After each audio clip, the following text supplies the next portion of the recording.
Welcome to another episode of the Pole Position Restore. This is part 6. If you haven't seen the previous ones, I suggest you go back and check. We're jumping right into the next task. That'll be putting the shifter back into the cabinet, getting the wiring hooked up, followed by the power supply. So getting the power supply sorted out, doing a modification to the AR2 power supply boards, also checking the 5 volts that eventually go to the game board. Thanks for watching. Hope you enjoyed. That's the way it was positioned before. Switch on top with this support bracket in that direction.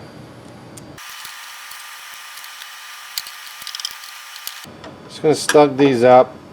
I'm not going to tighten them hard. This is old plastic, old brittle plastic, so too firm.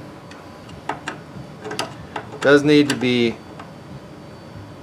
tight because this shifter takes some abuse, but I'm just so scared to over tighten this. Start breaking this plastic because it is that old. So we can grab the wiring here.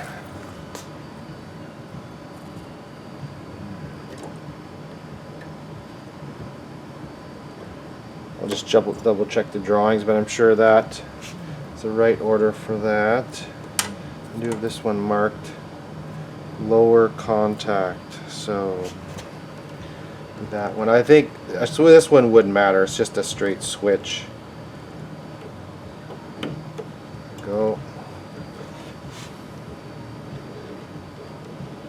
This is a ground, which I would assume goes on here. It's been a while. It's been a while. We'll check my videos and pictures to make sure that's right. So I added some white lithium grease on the metal parts of the steering wheel, right in these bearings here. And I added some of that clear grease on these plastic gears. It's made for plastic, so just a little bit, just to coat those gears, and everything is running smooth. That should be great. So everything's running good, wired up.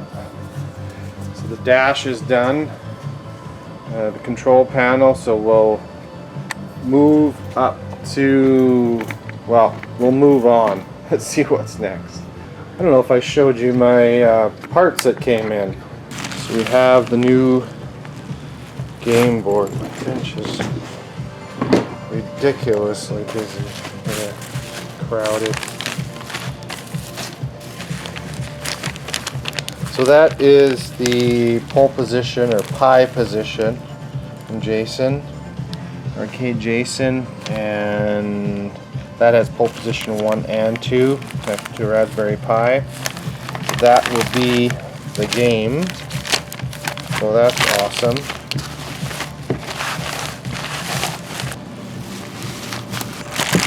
We have new big blues. We have a new power cord, the Atari Molex on there, so that'll connect right up to the power brick. And we have new T-molding. That T-molding, this 3/4 inch general flat look. It's not textured or anything, but that should be enough for the whole game from Arcadeshop. You know what you're doing. So those were purchased, and that pie position emulator board also at Arcadeshop. Let's take off these big blues and replace those. Okay, here's the first cap out. The positive side there on the left goes to these set of wires. These are all ground. These are all positive side. So that'll work. I also have to take off this clamp. There's a clamp here. The clamp goes around the capacitor, and the capacitor, or that clamp, is screwed to the cabinet, bottom of the cabinet. So we'll take that off and put that clamp on the new capacitor.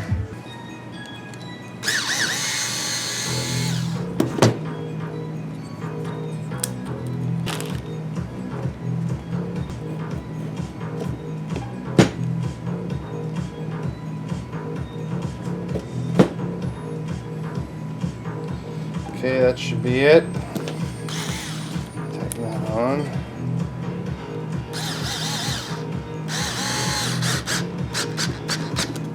There we go, just like that.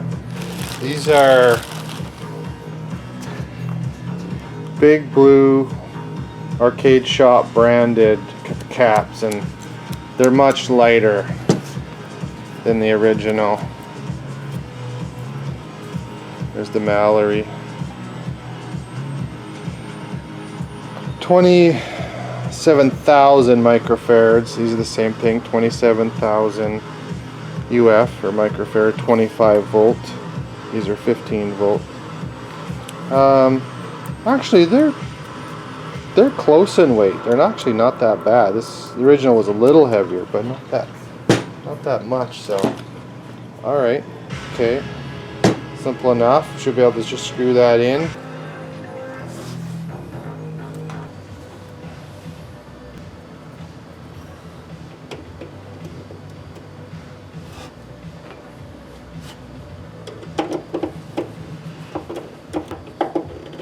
Okay, so that's secure. Polarity is correct. Okay, now we're going to move on to the other Big Blue. That's a little more detailed. There's 4 screws that hold down this power brick to the cabinet. I'll take those 4 screws out, bring this whole brick out, and get it swapped over. Okay, let's discharge this thing first. Okay, well, I'm going to take the discharging tool, connected to the main metal chassis here.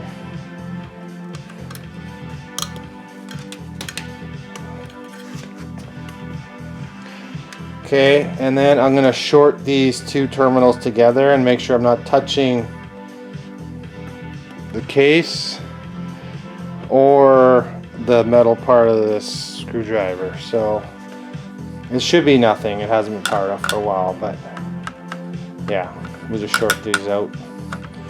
Nothing. Okay, can hold quite a bit of charge, so I just wanted to make sure there's nothing there to get shocked by. Same process, we'll take these off. Okay, this is positive, these are negative, so just gonna mark these all positive, I guess, so we don't get anything mixed up. Those 4 negative, those 4 positive. There's a positive symbol right under here on the cap.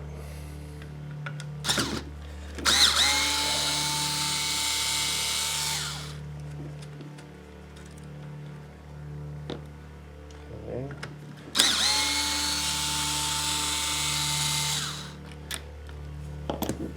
This up.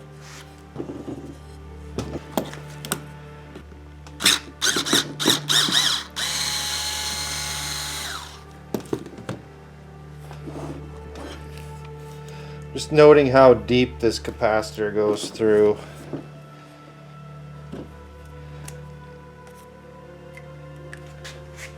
I'll put the same one, same depth.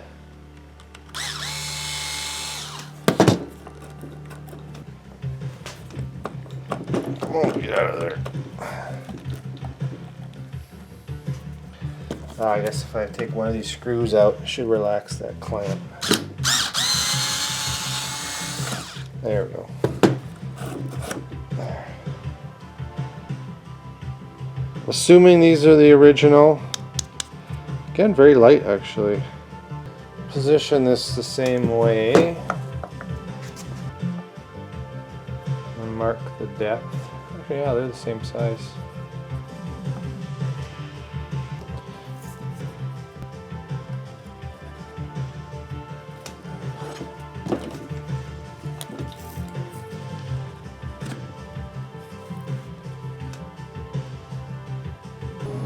Okay, that's about the depth there.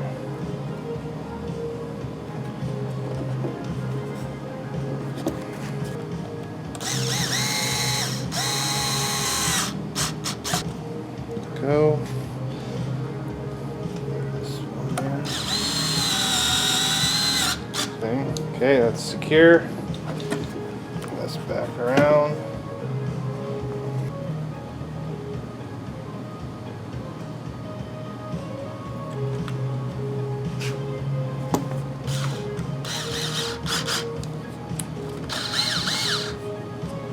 I'm gonna cross thread it. There we go.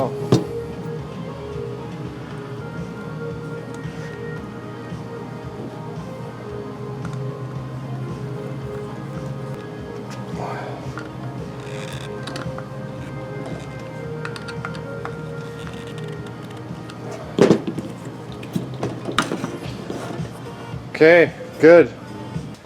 Okay, there's 4 screws in each corner. It's really only 3 plugs, and they're keyed, so they go in a certain way. One here, one here.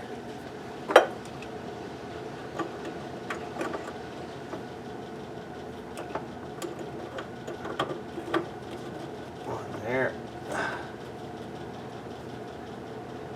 3, I guess there's 4. We got a brand new cord from Arcadeshop.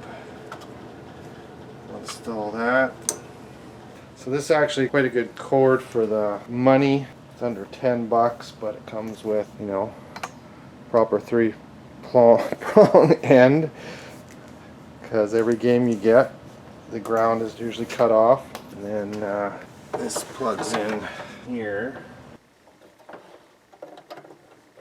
And there's also a strain relief from the old one I will take off, put on this new cord, and it drops in there. Okay, correction, that's strain relief won't work with this cord because the ends are already mounted on there, so won't be able to slip that plate through unless I disconnect that Molex, and I don't want to. But I don't think it'll get much abuse down in the basement here, so that's fine. Okay, here is regulator boards. Is it audio? Atari regulator slash audio 2 board, they're kind of called AR2s. And this was a rebuild from Quarter Arcade. It was sold to me working. Looks like we have some new caps on here. Just checking out some of the solder joints here. Okay, so that's one. And here's one of my own that I got from a Centipede cabinet that I have. Just give me a second, let me open it. Okay. So I have bag of extras here. There's a note on this here.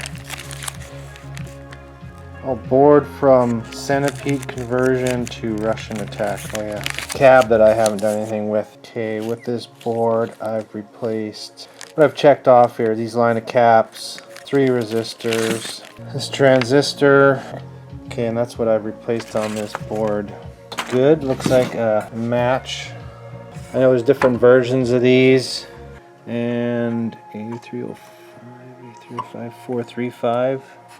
They're matching models, looks like. Well, that's good. So this one is known good. This was a rebuild, but I didn't test it after. So we'll have to see if that works. Okay, so that's a good start. I'm just gonna go over this wiring here. I need to refresh my memory. It's been months since I looked at this. Okay, with these boards, there is they call a sense mod on these AR2s, and if I recall correctly, it's on this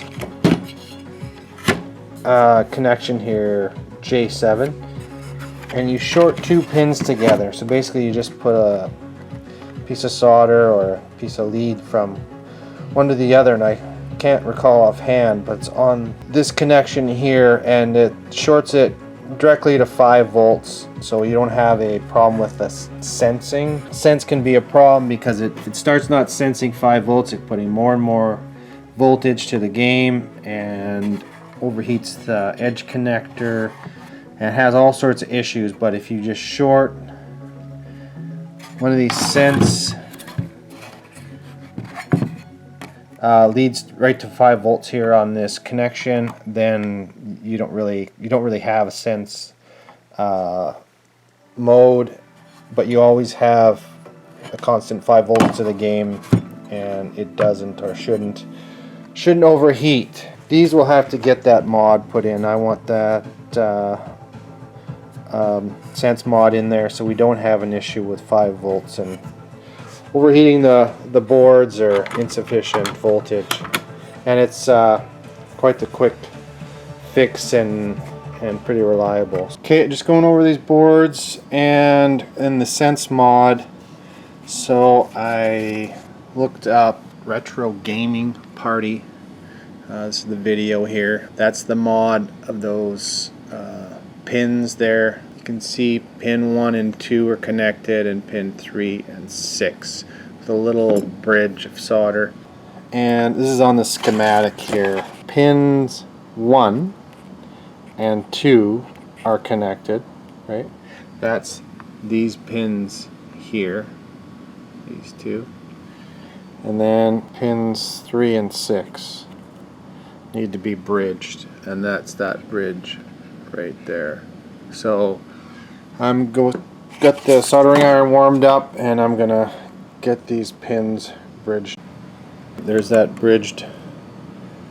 There, 1 and 2, 3 and 6. So here's a flip side of the same board. So it's on J7 connector, pin 1 to pin 2, right? So if we flip that board around, that's 1 and 2, and then pin 3 and 6. So it appears as 3 and 6. Again, if I flip this one over, this is matching. It's a little redundant. 1 and 2, 3 and 6. 1 and 2, 3 and 6. So these AR2 boards have the sense mod complete on them. That guy from RetroGamesParty in the UK, he's pretty knowledgeable on these boards, and he recommends to do them. There's probably some people not recommending this, you know, for various reasons, just to keep it authentic and keep that sense circuit in play. But I'm going with his suggestion. And just to go back on these coding of these boards, this is a 02. I guess these boards are different as far as this last 2 digits. These are both an 02 coded board. So I'm going to put these in the game and see if we can get some proper voltages. Lighting's really poor. Make do here. Okay, so I have these 2 boards in place. So we're calling this board A. So each board gets 3 connections. You can see that is the input into the board, your power, and then there's 2 more in here on this side of the board. This side is 5 volts and your speakers. This far side of the board basically is not used. It has plus 22, minus 22, plus 12, which we won't need on this game. And then this is board B right here. I'm shooting this backwards, but this is board B. So again, you have your power input here. Then you have your 2 additional connections here. And this side of the board is not being used. This board is for multiple games. It's fairly universal and one of the rare games that actually take 2 power supplies. What we'll do is we'll plug it in and then we'll test our voltages. So we'll test our 5 volts on each board, and there's test points right here. It's actually plus 10, that's ground.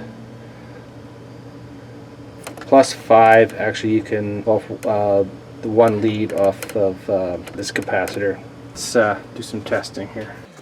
Okay, I'm gonna plug it in here. Can't see the meter, but it's obviously not registering. Just gonna plug it in, and I have the meter right now on the 10-volt line. So it's plugged in. We'll turn the switch on. Lights of the coin door are on. We're getting 14 volts on this test point right here. 14.18. And then I can check my +5 by going on this sense. We're at 5.05. That is excellent. Okay, very good. Okay, so that's basically all I'm going to test. Okay, let's test the other board. Ground. Okay. This should be 10 volts. Again, it's 14. 10 volts unregulated, so that's not crazy. Here should be that sense line. 4.95. That's excellent. Okay, so that little voltage test seems to work. Probably can't see a thing, but I'm going to check voltages on these edge connectors. So I'm going to turn the power on. And ground should be here. And then the first one's next to it should be 5 volts. 4.96. Okay. So that means that's coming from board B. And this should be 5 volts. That's the one going to this board A here, or coming from. So that seems correct.